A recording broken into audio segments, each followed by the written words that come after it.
allocation. Exam oriented most important question 3 marks અને 5 માર્ક્સમાં આ question હોય છે. છેલ્લે બાકી આના પ્રોગ્રામ પૂછાય છે. આ છે ને ટોટલ 4 ફંક્શન છે.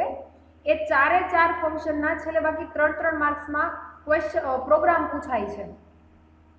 તો આપણે જોઈએ મેમરી એલોકેશન. મેમરી એલોકેશનમાં આપણે અલગ અલગ 4 ફંક્શન જોવાના છે કે જેની મદદથી આપણે મેમરી એલોકેટ કરી શકીએ. 5 માર્ક્સમાં મેમરી એલોકેશન પૂછાય અથવા તો 3 માર્ક્સમાં એક ફંક્શન પૂછાય. તો આ રીતે આ ક્વેશ્ચન છે એ પૂછાય છે. આ તમારા યુનિટ 3 નો પોઈન્ટ છે. યુનિટ 3 નો પોઈન્ટ છે મેમરી એલોકેશન. ઓકે, ઉપર આપણે જે પહેલા જે ફંક્શન જોયા એમાં કોઈને કઈ ક્વેશ્ચન છે? નો. As you know, an array is collection of fixed number of values.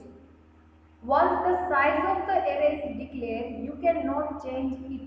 હવે છે ને મેમરી એલોકેશન આપણે કરીએ એ પહેલા આપણે એક સિમ્પલ વસ્તુ જોઈ લઈએ.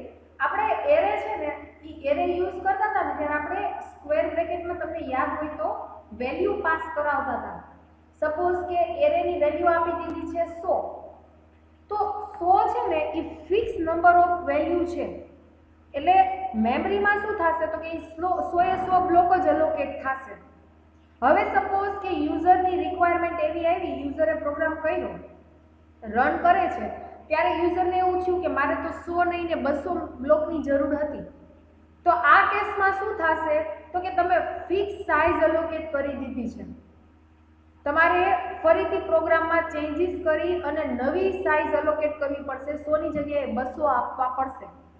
હવે છે ને આ ફિક્સ સાઇઝથી શું થાય તો કે સપોઝ કે આપણે બે સિનારીઓ જોઈએ કે યુઝરે મેમરી એલોકેટ કરેલી છે 100 ની અને યુઝરને ટોટલ એલિમેન્ટ 200 સ્ટોર કરવા છે.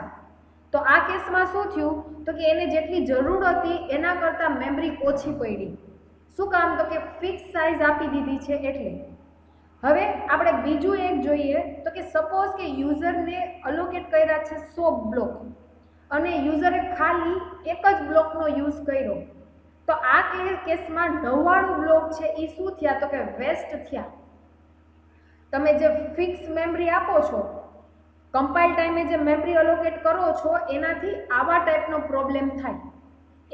એક પ્રોબ્લેમ કયો તો કે યુઝરને એલોકેટ કરેલા છે બ્લોક, એનાથી વધારે બ્લોકની રિક્વાયરમેન્ટ થઈ. તો આ કેસમાં તમે ફિક્સ નંબર ઓફ બ્લોક આપી દીધા છે તો એ પ્રોબ્લેમ સોલ્વ થશે નહીં.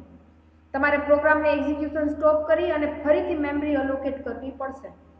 બીજો કેસ કેવો છે તો કે સપોઝ કે યુઝરે 100 બ્લોક એલોકેટ કર્યા છે અને યુઝરની રિક્વાયરમેન્ટ ખાલી એક જ બ્લોકની છે. તો આ કેસમાં ઓલા 99 બ્લોક છે એનું વેસ્ટિંગ થશે. ખ્યાલ આવ્યો ફિક્સ નંબર ઓફ બ્લોક એલોકેશનનો? યસ. ફિક્સ તમે મેમરી એલોકેટ કોની મદદથી કરો છો તો કે તમે એરેમાં કેમ સાઇઝ આપી દો છો 10 ની, 100 ની, 20, 30. તો એ છે ને એ તમે ફિક્સ મેમરી એલોકેટ કરી કહેવાય. કમ્પાઇલ ટાઈમ મેમરી એલોકેટ કરી કહેવાય કે જે ઓલરેડી તમારી પાસે છે જ, તમે એને એલોકેટ કરી દીધી. હવે યુઝરની રિક્વાયરમેન્ટ ચેન્જ થાય તો તમારે પ્રોગ્રામનું એક્ઝિક્યુશન સ્ટોપ કરી ફરીથી મેમરી એલોકેટ કરવી પડશે. સપોઝ કે યુઝરે પ્રોગ્રામ રન કર્યો અને યુઝરને એવું થયું તમે મેમરી એરેની સાઇઝ 10 ની આપી છે પણ યુઝરને 15 એલિમેન્ટ સ્ટોર કરવા હોય તો આ વસ્તુ પોસિબલ છે? નો. ઓકે, તો આ કન્સેપ્ટના સોલ્યુશન માટે તમારે મેમરી એલોકેશનનો કન્સેપ્ટ આવ્યો. Sometimes the size of the array you declare may be insufficient. To solve this issue, you can allocate memory manually during the runtime. આપણે જે એરેનો પ્રોબ્લેમ હમણાં જોયો એનાથી શું થાય તો કે તમે એકવાર ફિક્સ મેમરી આપી દીધી છે, યુઝરની રિક્વાયરમેન્ટ પ્રમાણે કદાચ એની રિક્વાયરમેન્ટ પૂરી નહીં થાય તો આનાથી શું થશે તો કે આ પ્રોબ્લેમના સોલ્યુશન માટે આપણે શું કરવાનું તો કે કમ્પાઇલ ટાઈમ મેમરી એલોકેટ નથી કરવાની, રન ટાઈમ મેમરી એલોકેટ કરવાની છે. જો તમે રન ટાઈમે મેમરી એલોકેટ કરતા હોય તો આ કન્સેપ્ટને કહેવાય dynamic memory allocation. Memory allocation બે રીતે થાય છે, static memory allocation and dynamic memory allocation.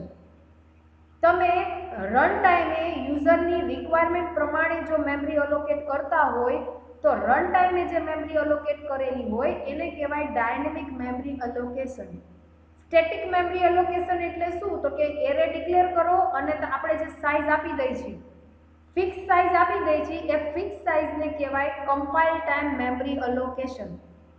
Static memory allocation પણ એને કહી શકાય.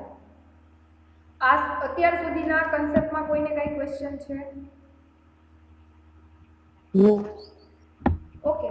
Two allocate memory dynamically, library function are malloc, calloc, reallocate and free. તમારે સ્ટેટિક મેમરી અલોકેટ કરવી હોય ને તો કાંઈ કરવાની જરૂર નથી. જે આપણે વેરિયેબલ ડિક્લેર કરી છે, ઇનિશિયલાઇઝ કરી છે, એરે ડિક્લેર કરી છે, એરેને ઇનિશિયલાઇઝ કરી છે, એ આપણે કરી છે, એ નોર્મલ જ છે. પણ સપોઝ કે તમારે ડાયનેમિક મેમરી અલોકેટ કરવી છે તો આ કેસમાં તમારે આ 4 ફંક્શનનો યુઝ કરવાનો રહેશે.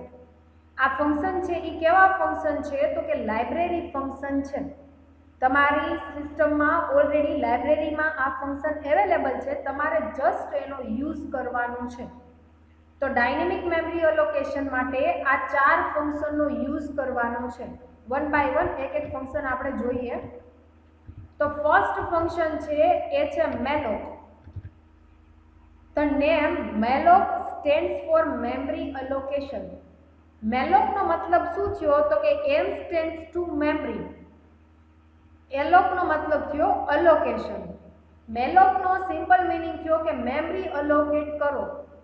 The malloc function reserve block of memory for the specific number of bytes.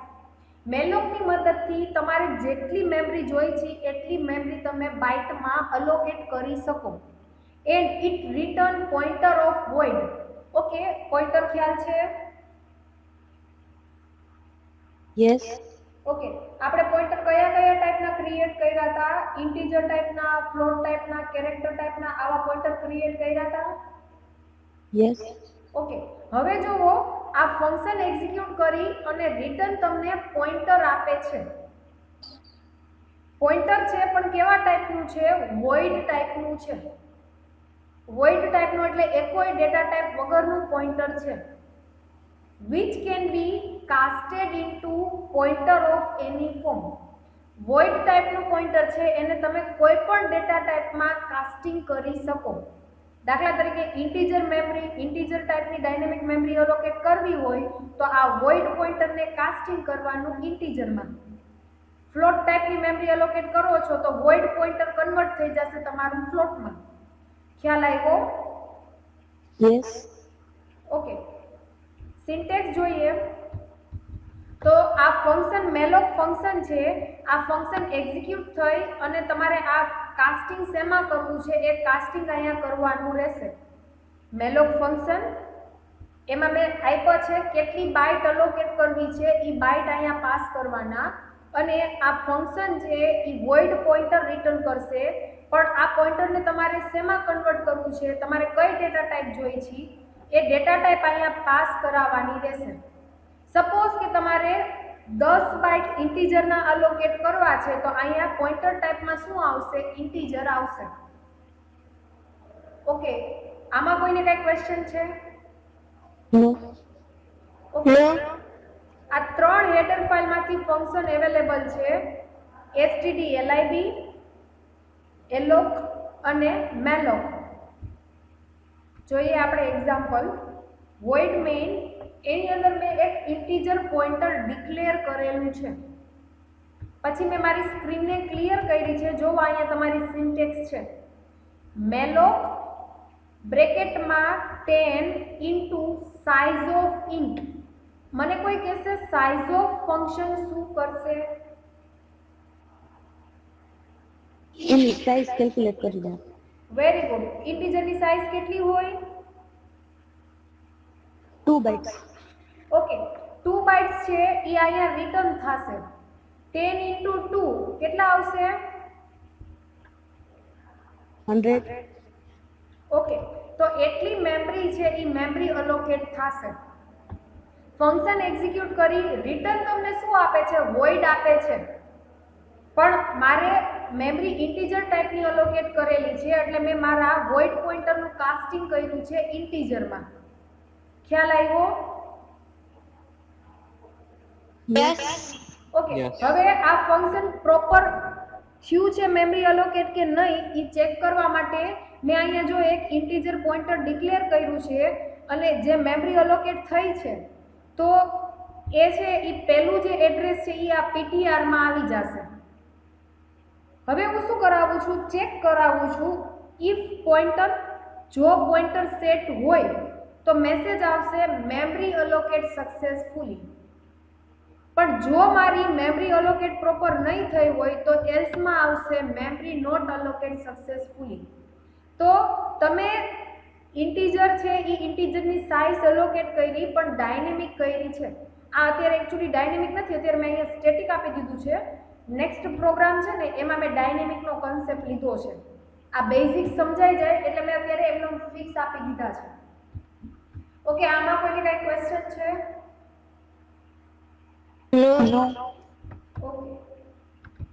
Here in above given example, memory space of 10 times of the size of integer byte is allocated and address of the first byte of memory is assigned to a pointer in integer type. આ બધું મેં હમણાં જ કીધું તમને. અહીંયા memory integer ટાઈપની allocate થશે.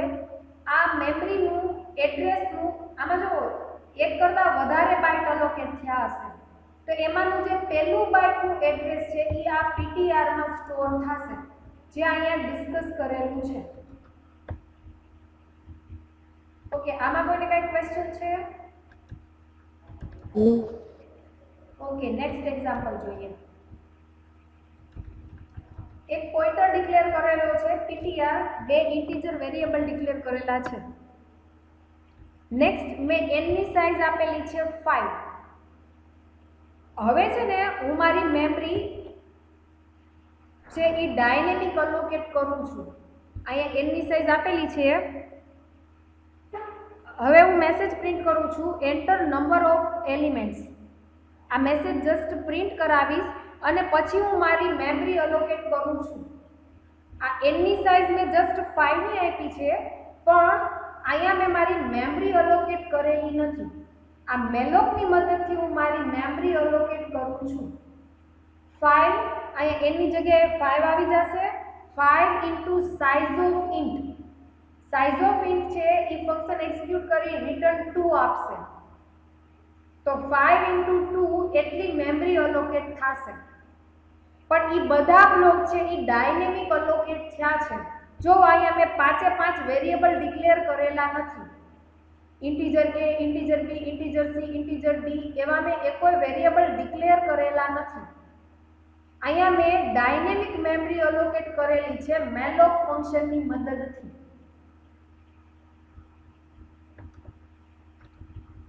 ઓકે, જો PTR ની વેલ્યુ નલ હોય, જો મેમરી પ્રોપર અલોકેટ નહીં થઈ હોય તો તમને રિટર્ન નલ વેલ્યુ આપશે.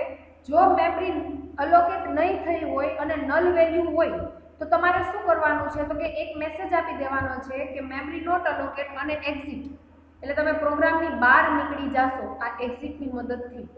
પણ જો મેમરી અલોકેટ થઈ ગઈ છે તો તમારે શું કરવાનું છે? તો કે મેસેજ આપવાનો કે મેમરી સક્સેસફુલી અલોકેટ.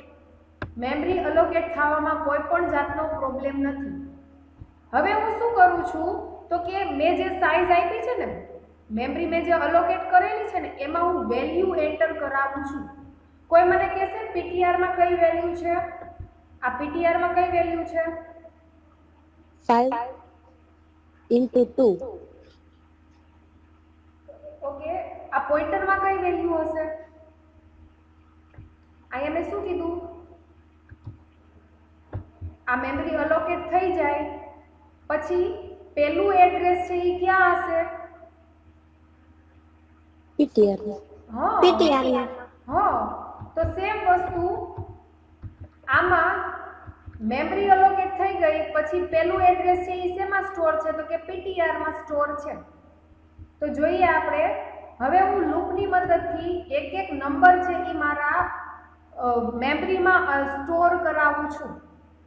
અહીંયા તમે આવી રીતે ન કરવું હોય અને સ્કેનએફની મદદથી એક એક મેમરીના બ્લોકને સ્કેન કરાવો અને સ્ટોર કરાવો તો પણ ચાલે. પણ મેં શું કર્યું તો કે i+1, i ની વેલ્યુ 0 છે, 0 + 1 = 1. તો ptr ઓફ i એટલે ptr નું જે 0th બ્લોક છે, ફર્સ્ટ બ્લોક છે, એમાં 1 ને સ્ટોર કરાવો. નેક્સ્ટ પ્લસ પ્લસ કર્યું છે એટલે 1 ફરીથી એક ઇન્ક્રીમેન્ટ થાય એટલે 2 થશે. કન્ડિશન ચેક થશે કે i ની value less than n, n ની વેલ્યુ 5 છે, 2 લેસ ધેન 5 તો કે કન્ડિશન સાચી પડશે. તો ફરીથી આમાં શું થશે તો કે ઇન્ક્રીમેન્ટ થશે. એટલે ટૂંકમાં તમને આ રીતે 1 2 3 4 5 એવી રીતે તમારા મેમરીમાં એલિમેન્ટ સ્ટોર થશે. પહેલી વાર 1, બીજી વાર ઇન્ક્રીમેન્ટ કરી 2 3 4 5 6 7 8 9 આ રીતે ડેટા છે એ તમારા મેમરીમાં સ્ટોર થશે. કઈ મેમરીમાં તો કે તમે જે ડાયનેમિક મેમરી અલોકેટ કરેલી છે એ ડાયનેમિક મેમરીમાં. ઓકે, આ અટપટું લાગે છે, કન્ફ્યુઝન થાય છે?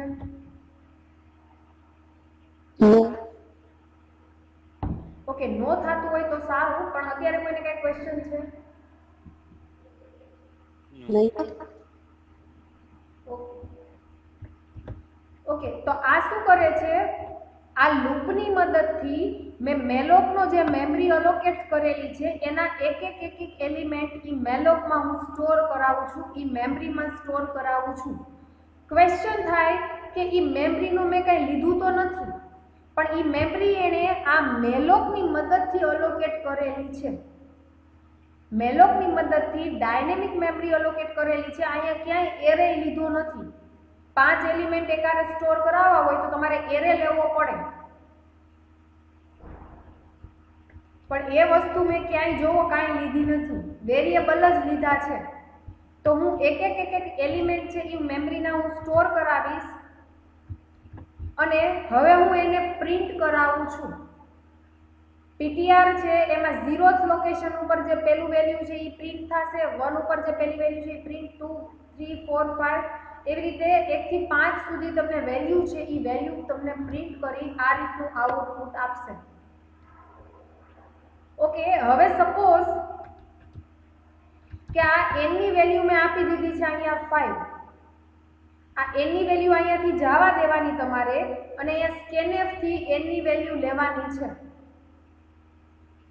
આ n ની વેલ્યુ મેં 5 આપી દીધી છે. scanf ની મદદથી n ની વેલ્યુ તમે 10 આપશો ને તો તમે 10 એલિમેન્ટ સ્ટોર કરાવી શકશો. ખ્યાલ આવ્યો?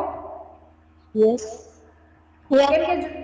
કેમ કે n છે એ n બધે રિફ્લેક્ટ થાય છે. જો n છે એ n જ બધે, જો લૂપમાં n જ પાસ કરાવેલા છે. લૂપમાં મેં ક્યાંય સ્ટેટિક 5 પાસ કરાવેલા નથી. એટલે તમારે ડાયનેમિક કરવું હોય મેમરી એલોકેશન તો આ n પાસ કરાવો છો એ પહેલા અહીંયા scanf કરી લેવાનું થશે. જો printf કરી enter number of element, okay, એમાં %d કરી અને n ની વેલ્યુ છે આ જવા દો અને અહીંયા scanf આપી દો. printf enter number of element, નીચે આપી દો scanf કરીને 5. તો તમારો પ્રોગ્રામ છે એ ડાયનેમિક પાછો થઈ જશે. આ ખ્યાલ આવ્યો કે લખી દઉં?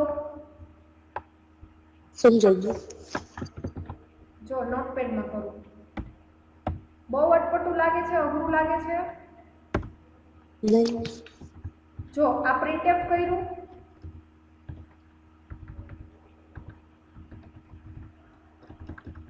આટલું કરવાનું, અહીં આપી દેવાનું scanf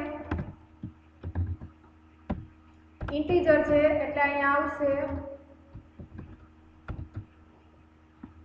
%d અને અહીંયા આવી જશે end person કરી n. સિમ્પલ. આ એક લાઈન છે ને scanf ની એ અહીંયા એડ કરવાની છે printf પછી. ક્લિયર છે? યસ. તો આ તમારું શું થયું કે તમે યુઝરને રિક્વાયરમેન્ટ હોય એ રીતે પ્રોગ્રામ કર્યો કેવાશે. યુઝર એન્ટર કરે 10 તો તમને 10 બ્લોક અલોકેટ થશે. જ્યારે આપણે એરેમાં શું કર્યું હતું કે એરેમાં આપી દીધી હતી 10 ની સાઈઝ, તો 10 જ અલોકેટ થતા હતા. રન ટાઈમે યુઝરને 15 અલોકેટ કરવા હોય તો એ વસ્તુ પોસિબલ હતી નહીં, પણ આ મેલોક ને એ ફંક્શનની મદદથી આ વસ્તુ પોસિબલ થશે. ચલો આજના લેક્ચરમાં કોઈને કઈ ક્વેશ્ચન છે?